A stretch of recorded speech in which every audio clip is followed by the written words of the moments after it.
થોડાક દિવસો પહેલાં મારે વળી મારે હાળીનો ફોન આવ્યો. મને કે બનેવીલાલ, હું કહું હા જી બોલું. મને કે મઠો ખાવા આવો, મઠો ખાવા. મેં કીધું એમ. મનમાં એમ થયું કે મારું બધું આંખ વાંક નવું હશે. ફટાફટ ઘરે જઈને બંધા તો પત્નીને કીધું કે તું ક્યારની પિયર જાઉં એમ કરે છે ને, ચાલ ફટાફટ તૈયાર થઈ જાય, આજ આપણે પિયર તારા. પત્ની તો ફટાફટ તૈયાર થઈ ગઈ, રાજી થઈ ગઈ ને આમ નીકળ્યા સાસરિયામાં જવા. હો અહીંયા પહોંચીને આમ જમવા બેઠા ને મારા તો મનમાં લાડવા જ ફૂટતા હતા. મઠો ચાર ખાઉં. બરોબર જમવા બેઠા અને મગની દાળ આવી, ભાત આવ્યા, શાક આવ્યું મિક્સ, રોટલી આવી અને છાશનો ગ્લાસ આપ્યો છેલ્લે. અને કે હવે ખાવાનું ચાલુ કરો. અમે તો બંને જણ જમવા બેઠા એટલે 5 મિનિટ તો જમવાનું ચાલુ રાખ્યું. જાવળીને શાંતિથી ધીરેથી પત્નીને કીધું કે હે આ મઠો ક્યાં છે મઠો?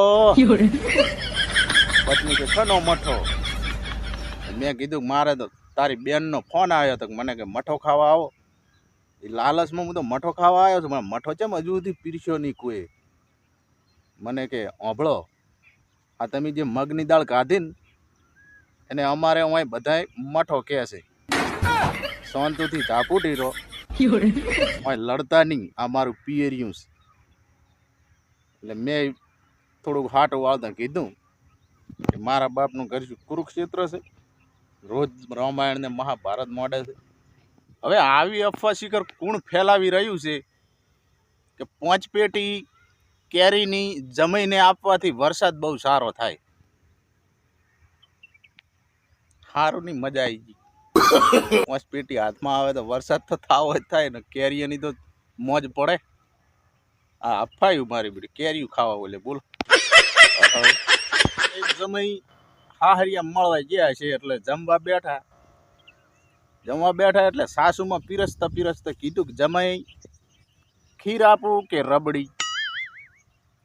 જમાઈ શરમમાં એટલું તો કહી દીધું કે સાસુમાં ઘરમાં એક જ વાટકો છે,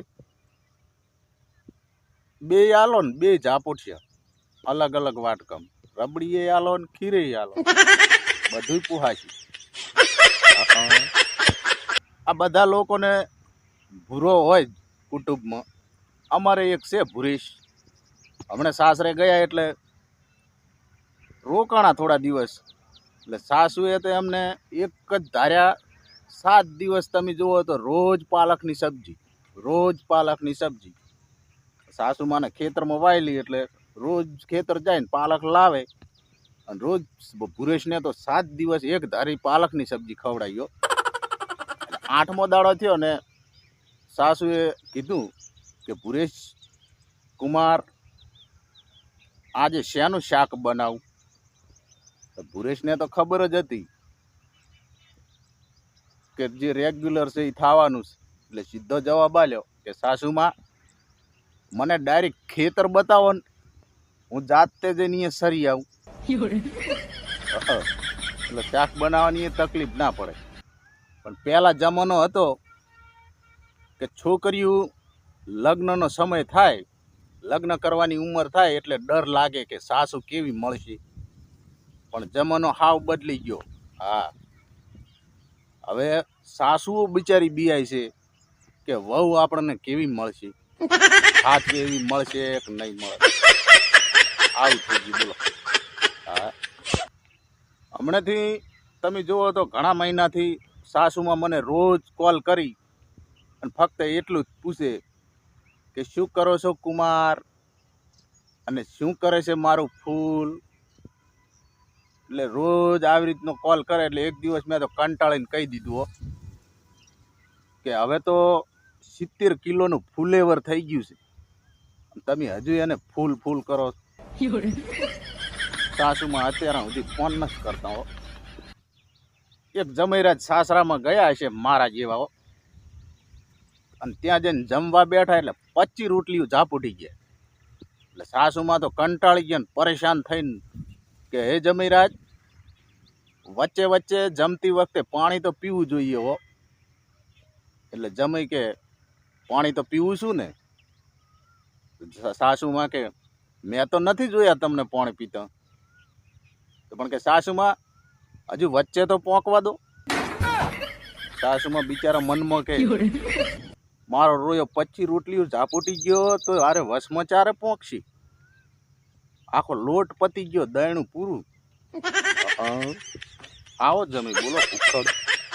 હા એક ભાઈ તમે જુઓ તો સાસરિયામાં ગયા કથા સાંભળવા માટે. કથાનો પ્રોગ્રામ હતો એટલે 5 દિવસ કથા સાંભળી અને છેલ્લે પછી ગોરબાપા બોલ્યા કે જેને પણ સ્વર્ગમાં જવું હોય એ ઊંચી ઓંગળી કરો. એટલે ભાઈના તો સાસુ સસરા શાળા પત્ની બધાએ ઊંચી ઓંગળી કર્યો અને આ ભાઈ જમાઈએ ઓંગળી ઊંચી ના કરી. એટલે મહારાજે પૂછ્યું કે જમાઈ તમારે નથી જવું? જમાઈ કે ના હો, આ બધા સ્વર્ગમાં એના ઘોબા ઉપડી જાય ને તો આપણે મારે અહીં સ્વર્ગ જ છે. હવે બિચારો આ હાહરિયાથી કેટલો કંટાળેલો છે બોલો. એક ડોશીમાને જમાઈ બહુ કાળો, એકદમ કલર જાય પૈસા પાછા, એટલો બધો કાળો. એટલે જમાઈ તો જ્યાં એક ફેરો સાસરિયામાં 2 દિવસ રોકાણા અને ઘરે આવવાની જીદ પકડી. એટલે સાસુમાએ ના પાડી અને પછી કહેવા લાગ્યા કે જમાઈરાજ રોકાઈ જો ને, દહીં દૂધ ખોન જલસા કરો. હા એટલે જમાઈ કે ઓહો સાસુમાં આટલા બધા હેત કેમ આવે છે? સાસુમાં કે હેત બેત કંઈ નથી, આ ભેંસનો પાડો મરી ગયો છે, તમને જોવે ને પછી દૂધ આપે છે.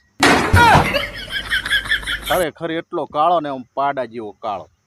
ભેંસ આમ એના સામે તાકે જોવે, ફટ લઈને દૂધ આપે બોલો. હા એને એમ કે મારો પાડો જ છે. એક જગ્યાએ જમાઈરાજ 14-15 દિવસથી સાસરિયામાં પડ્યા હતા, ત્યાં રોકાણા. એટલે સાસુમાએ કંટાળીને પૂછ્યું કે જમાઈરાજ હવે ઘરે ક્યારે પાછા ફરો છો? એટલે જમાઈ કે કેમ? સાસુ કે ઘણા દિવસો નહીં થઈ ગયા.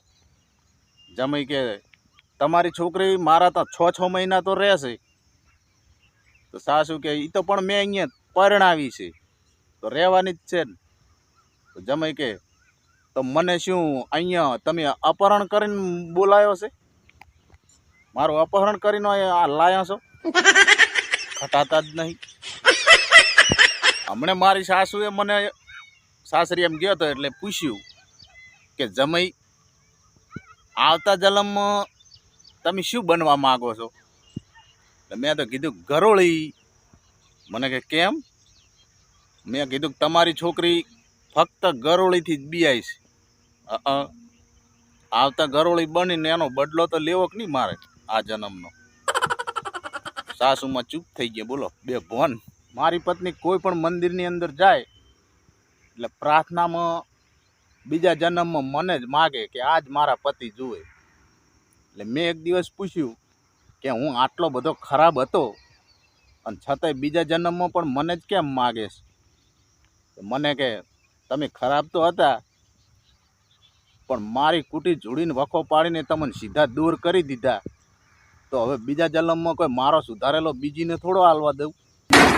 એટલે આ દીકરી અને ગાય દોરે ત્યાં જાય, પણ થોડી ઘણી જો દાદાગીરી કરો ને તો હોમીએ થાય હો. તો મિત્રો વિડીયોમાં મજા આવી છે. ખરેખર વિડીયામાં બહુ જ સારા જોક્સો સંભળાવ્યા છે, આનંદ કરાવ્યો છે, જોક હસાવ્યા છે, મજા કરાવી છે અને ખરેખર મોજ આવી છે. તો મિત્રો વિડીયોને એક લાઈક કરતા જાજો. ચેનલમાં નવા આવેલા હોય તો સબસ્ક્રાઈબ કરજો જેથી મારો વિડીયો તમારા સુધી પહોંચે. અને મળીએ બીજા વિડીયોમાં નવા જોક્સો સાથે, ભરપૂર આનંદ સાથે. ત્યાં સુધી રજા આપશો. જય માતાજી.